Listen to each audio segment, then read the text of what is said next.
तन्हाई के आलम में गुनगुनाना अच्छा लगता है। तन्हाई के आलम में गुनगुनाना अच्छा लगता है। खुशी का मौसम हो तो मुस्कुराना अच्छा लगता है।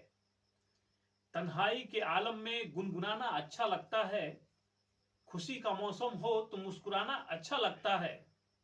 और जब तुम खड़े रहते हो अपने दरवाजे पर तो खुदा की कसम तेरी गली में आना जाना अच्छा लगता है। तो नमस्कार, आदाब, सत श्री अकाल। मैं हूं समीर आयोग और आप देख रहे हैं रियल स्टोरी। आज की जो सच्ची घटना मैं बताने जा रहा हूं, ये घटना है किशनगंज बिहार की। ये घटना बहुत ही दर्दनाक घटित हुई है बिहार में, जो एक दोस्त के द्वारा ही एक दोस्त की हत्या की गई है।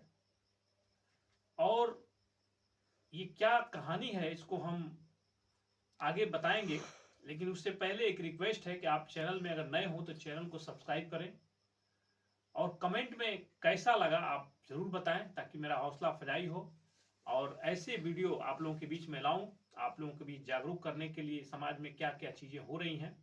तो चलिए वीडियो को आगे की तरफ बढ़ते हैं। ये घटना है 25 जनवरी 2025 की। 25 जनवरी को एक ट्यूंकू नाम का व्यक्ति, जो कि अपने घर से ट्रैक्टर चलाया करता था, अपने ट्रैक्टर को लेकर के कहीं जाता है और रात हो जाने के बाद भी घर नहीं लौटता है।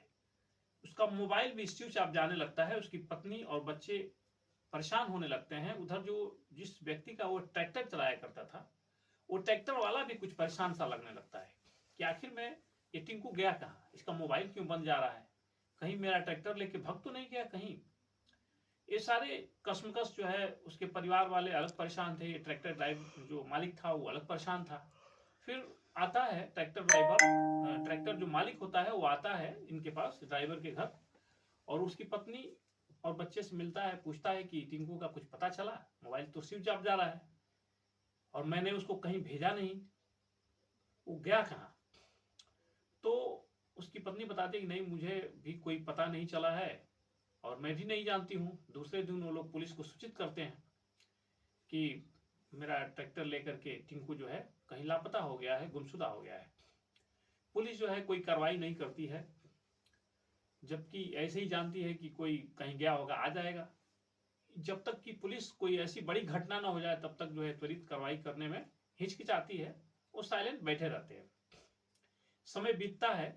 12 से 13 दिन के बाद, यानी फरवरी में 7-8 तारीख को, वो एक खेत में, नया टोला एक वहां जगह लगती है, नया टोला एक किसान के खेत में एक नया मंजर देखने को मिलता है। जब वो किसान अपने खेत में घूमने के लिए गया था तो कुछ देखता है, देख करके डर जाता है और डरने के बाद वो गांव वालों के गांव जाता है और बुला करके और भी लोगों को ले आता है। जब गांव के लोग आते हैं, देखते हैं तो कुछ और नहीं था, एक व्यक्ति का हाथ निकला हुआ था, जो जमीन में पूरा उसका बॉडी गड़ी हुई थी, लेकिन वो हाथ जो है बाहर की तरफ निकला हुआ था।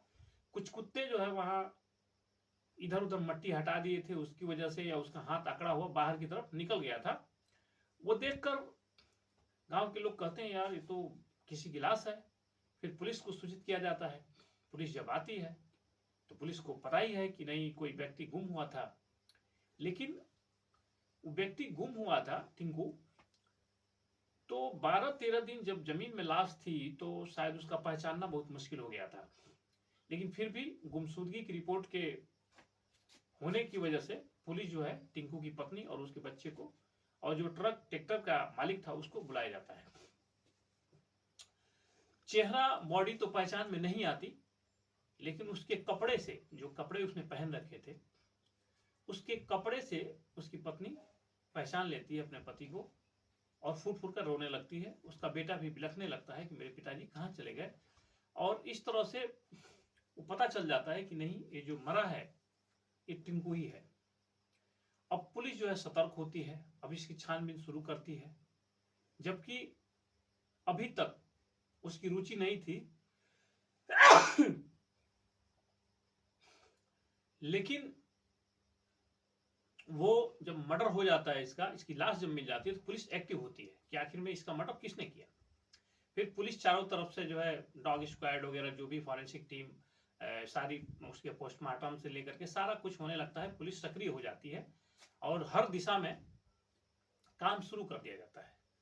अब पता लगाया जाता है कि टिंकू जो ट्रैक्टर लेकर गया था वो ट्रैक्टर कहाँ है। पता लगाते लगाते एक बंसी नाम के व्यक्ति जो वहीं नया टोला का ही रहने वाला था, उसका नाम बंसी था, उसके घर वो अंदर घर के आंगन में जो है उस ट्रैक्टर को रखा गया था। ऐसा पता चलने के बाद पुलिस जो है ट्रैक्टर को बरामद करती है, बंसी को भी गिरफ्तार करती है, उससे पूछताछ होती है।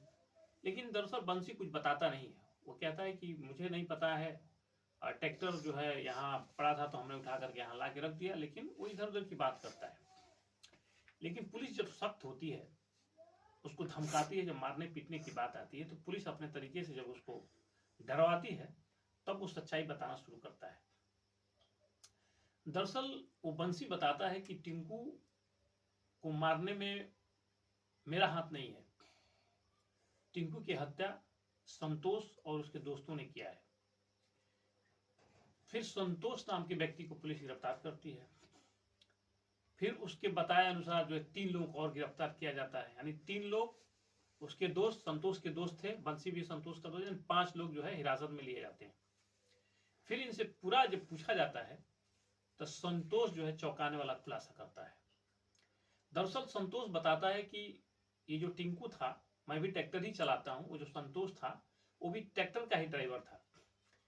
ये लोग साथ में ही बालू उलू नदी से रेती वगैरह लाते थे अपने ट्रैक्टर से। ये सारे दोनों दोस्त, 5 लगभग ड्राइवर ही थे और 5 लगभग एक ही ग्रुप के थे, दोस्त ही थे। इसमें से संतोष जो था वो टिंकू का खास दोस्त था और टिंकू अक्सर इसके घर आया जाया करता था। उसी बीच टिंकू को उसकी भाभी जो थी संतोष की, उससे उसका अफेयर हो जाता है। भाभी की अफेयर की बात जब संतोष सुनता है तो बड़ा गुस्सा होता है उसको। इस बात को उसका भाई भी जान जाता है तो भी कहता है कि तुम इसको लेकर के आते हो, दोस्त बनाए हो, हमारे घर में ही वो गलत कर रहा है। तो संतोष बड़ा चिढ़ हो जाता है, उसको बड़ा गुस्सा आता है कि ये जो टिंकू है ये मेरे साथ गलत कर रहा है, मेरे साथ दोस्ती करके मेरे घर आता जाता है और मेरे ही घर में गलत काम कर रहा है। लेकिन संतोष उसको समझाता नहीं है या उसको रोकने की कोशिश नहीं करता है, डायरेक्ट उसकी हत्या की साजिश कर लेता है। ये अपने दोस्तों से कहता है तो वो लोग कहते हैं कि ठीक है, इसको मार ही दिया जाए और मार करके इसका काम खत्म कर दिया जाए। तब ये लोग किसी बहाने से नदी के किनारे जहां रेती वगैरह निकलती है वो ट्रैक्टर लेकर वहीं बुलाते हैं। वो जाता है, भाई कोई काम होगा, कोई उसके मन में शंका नहीं रहता, वो नहीं जानता कि नहीं इस मामले को लेकर के मेरे साथ ऐसा धोखा हो रहा है। तो जाता है ट्रैक्टर लेकर और वहां जो है 5 मिलकर इसे बहुत मार मारते हैं, अधमरा हो जाता है, यानी उठने बैठने की स्थिति में नहीं रहता। फिर वहीं पास खेत में जो जहां वो लाश मिली थी वहीं खेत में गड्ढा बनाते हैं और गड्ढा बना के उसके अंदर डाल देते हैं, जबकि उस समय वो जिंदा था।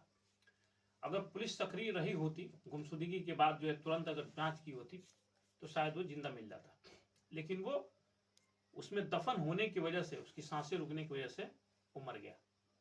पोस्टमार्टम में ये सारी चीजें आई थी तो मरा नहीं था, बाद में मरा है, लेकिन वो दफन होने की वजह से पुलिस ने इन 5 को अरेस्ट कर लिया है, उसकी जान चली गई है। लेकिन दोस्तों, इस घटना में सबक एक मिलता है कि अगर कोई महिला गलत करती है तो उसको कोई सजा नहीं देता, लेकिन कोई आदमी गलत करता है तो उसको तुरंत मौत के घाट उतार दिया जाता है। जबकि किसी को भी मौत के घाट उतारने का कोई वो नहीं है। पुलिस में इसकी मदद लेनी चाहिए कि अगर वो गलत कर रहा है, उस महिला को भी ऐसा नहीं करना चाहिए। वो एक तरफा हो नहीं सकता। अगर टिंकू गलत था तो महिला भी गलत थी और सजा टिंकू को मिली, इसका परिवार, इसकी गलती की सजा मिल गई, इसके बच्चे अनाथ हो गए, इसकी पत्नी विधवा हो गई और उसकी जो भाभी थी उसकी गलती है, शायद उसको कोई सजा नहीं मिली। लेकिन ऐसा नहीं करना चाहिए, किसी के परिवार के साथ ऐसा धोखा नहीं करना चाहिए और कानून के हाथ में कभी नहीं लेना चाहिए। कानून को हाथ में आज नहीं तो कल आपको पता चलेगा। ये शायद सोचे होंगे कि हम लोग कभी पकड़े नहीं जाएंगे, लेकिन गलतियां होती रहती हैं इंसान से, पुलिस पकड़ लेती है। कभी भी कुछ भी करने से पहले सोचें, समझें, अपनों का ख्याल रखें, ऐसी चीजों से बचें। सत्य में जयते। जय हिंद।